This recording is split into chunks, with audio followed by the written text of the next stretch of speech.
Hello everyone and welcome back to another video tutorial from Aditya Byte.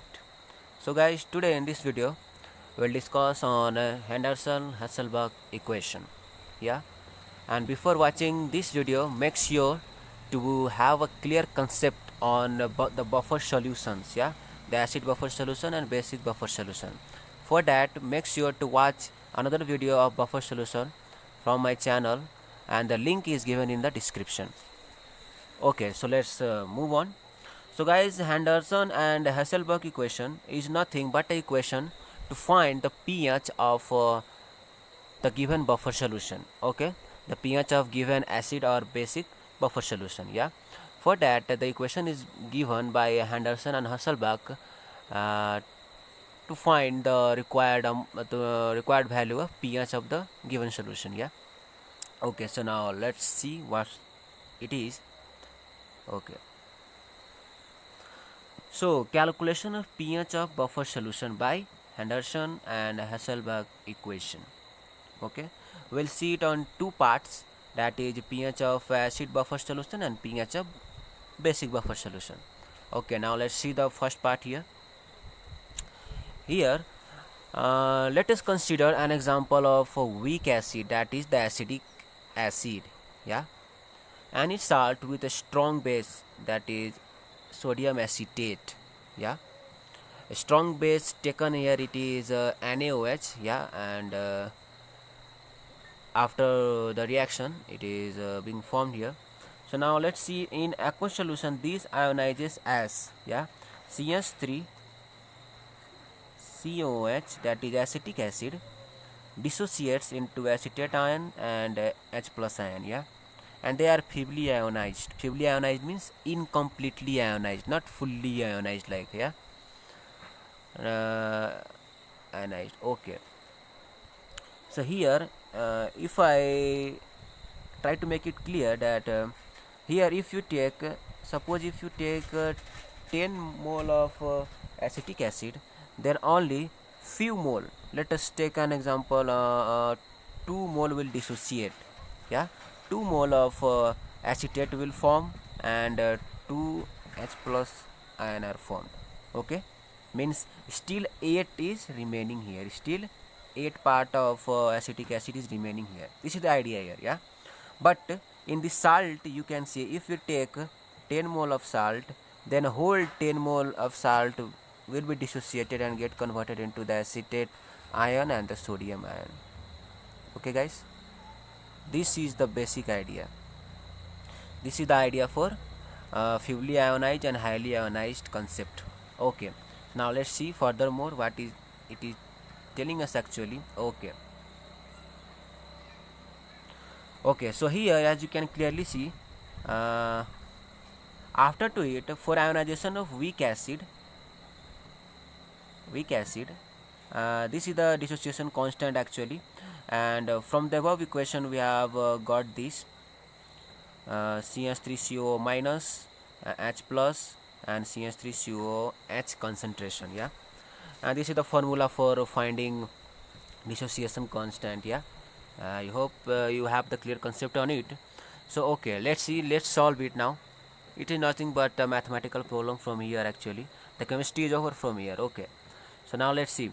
Here we have to find this H plus. Okay, as I have already mentioned here, H plus here, this CH3 COH goes here, and after solving we obtain this part.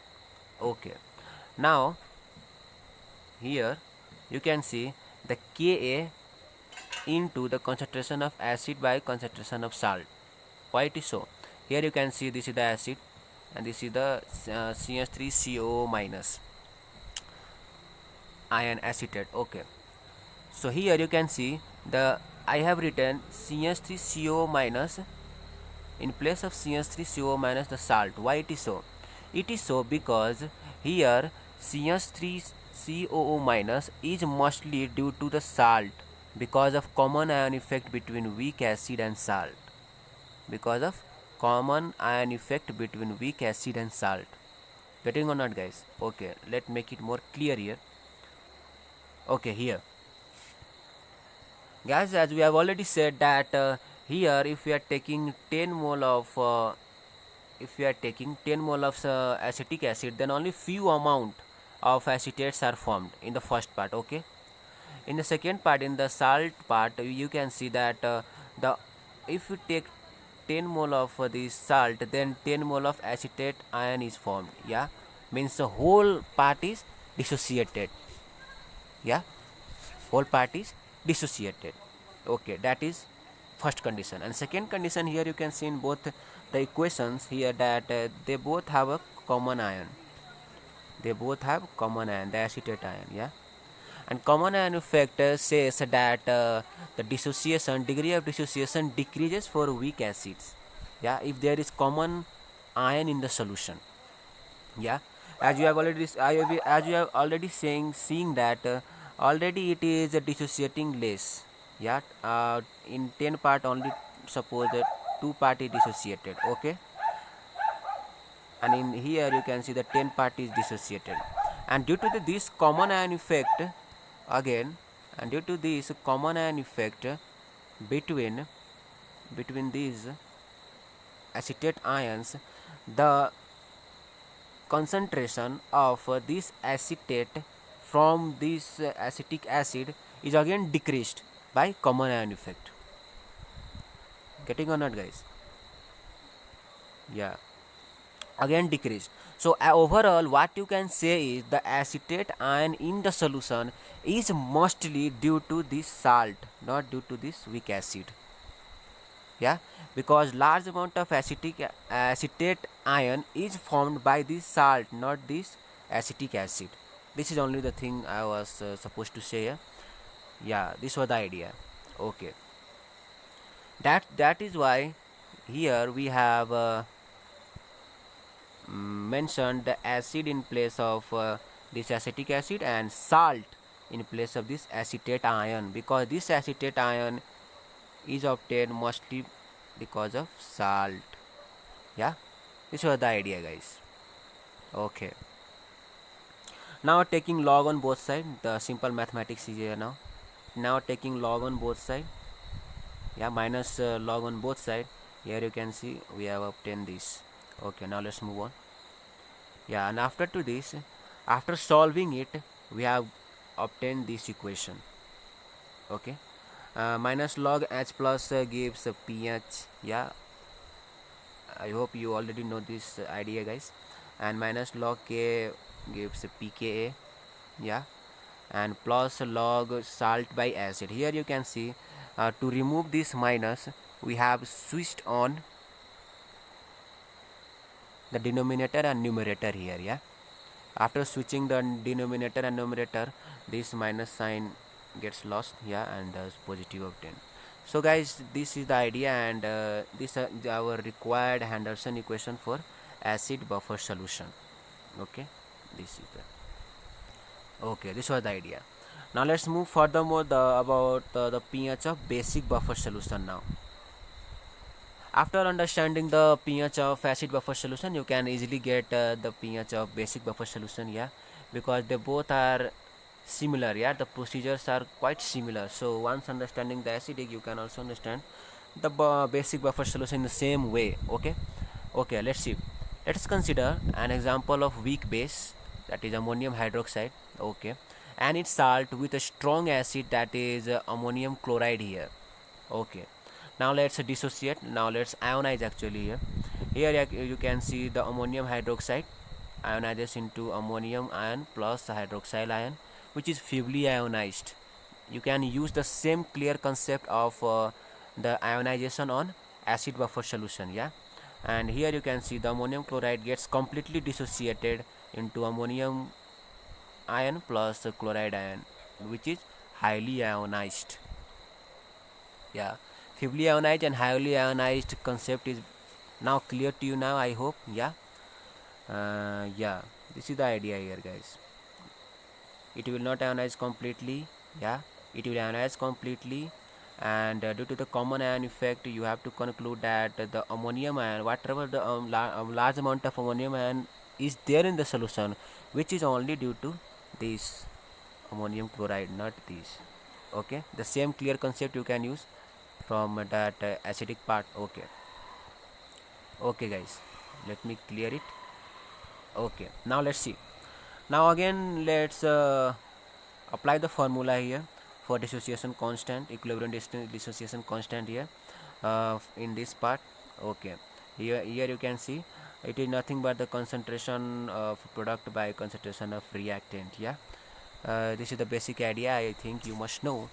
Okay, so after to that you can see this is the obtained result.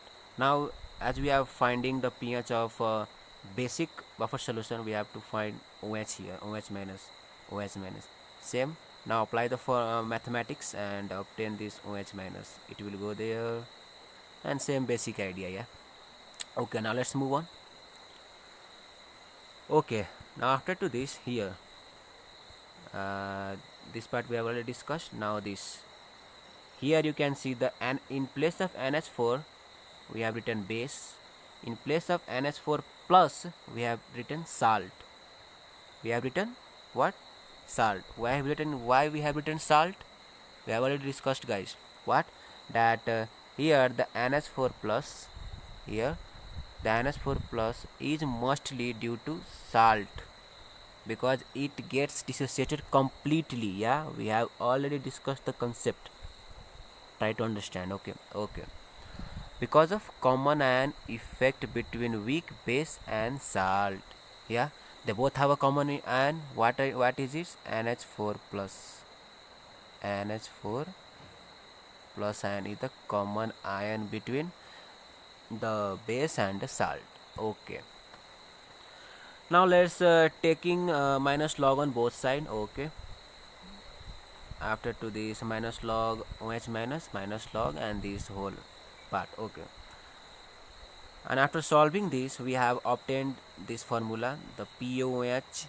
Yeah, that is POH is equals to pKb plus log salt by base. Yeah, here again we have switched, sorry, here again we have switched yeah, base and salt to remove this minus. Okay, and we have obtained this equation. So this is the equation for finding the POH for the particular basic buffer solution. Yeah, but we all need to find is the pH, not POH. Yeah, the pH of the basic buffer solution. And how will find? We'll find by applying this equation. Yeah, we have already find the POH value. Okay, and we can apply this the value of POH here and solve it to get the pH. Getting or not guys? Yeah, this is the basic idea, this is the clear cut idea actually. Okay, yeah, for pH we can apply this equation. Yeah, and obtain the pH. Okay, so this is the required equation, that is Henderson-Hasselbalch equation for finding pH of basic buffer solution.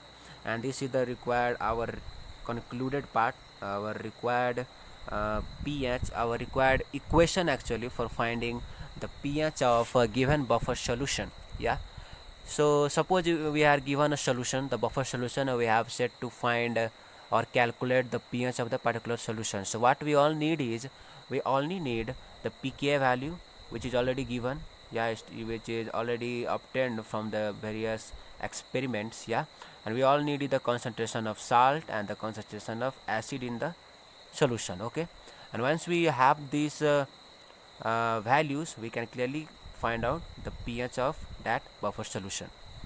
Getting or not? What is the pH of that buffer solution? This is the idea. This is the clear-cut idea for finding the pH of buffer solution by Henderson-Hasselbalch equation. And also this is the POH part.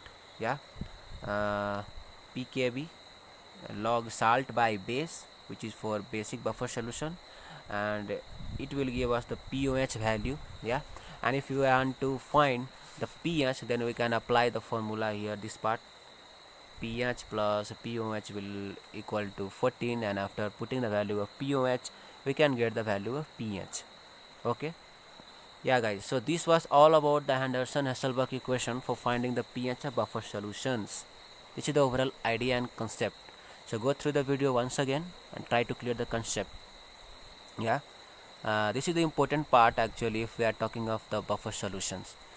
So this was my second part on the buffer solution. Any questions? Yeah, so go through the both videos of buffer solution, which I have mentioned the link in the description. You can see on it as well. So guys, this was all about. Yeah, okay. So I hope you have found the video effective on clearing the concept, and if this video is effective to you, then hit the like button and do share and subscribe with your colleagues. Yeah, and of course do subscribe the channel. Bye bye guys, see you again in another video. Bye bye, take care.